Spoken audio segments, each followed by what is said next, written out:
Last spring, Wisconsin Governor Scott Walker was the subject of large-scale protests because of his plans to effectively end collective bargaining rights for most public workers.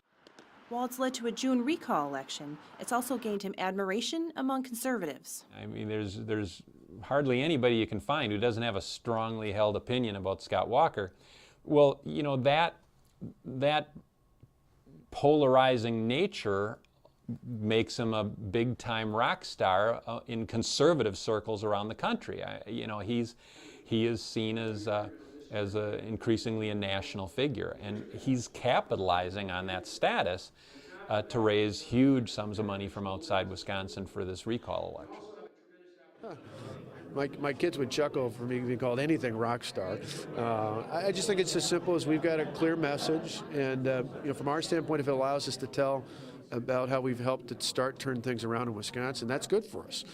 Now, Walker is keeping a travel schedule more akin to a presidential candidate than a governor trying to survive a recall challenge. You know, this is totally unprecedented. Just the constant out-of-state travel for these fundraisers, state after state after state, national conference after national convention. I've never seen a Wisconsin governor out there nationally this much. He was in St. Louis recently to receive an award from the National Rifle Association.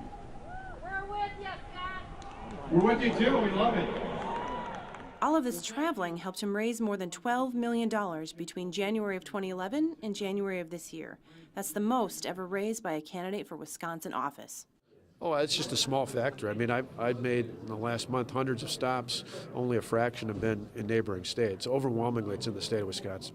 Some think Walker could move on to bigger things. Well, there's no question that if he wants to pursue a national political career, his status among hardcore conservatives across the country gives him the ability to command a national stage. For now, Walker's campaign says he's focused on keeping his job and creating new ones for the state. Carrie Antelfinger, Associated Press, Milwaukee.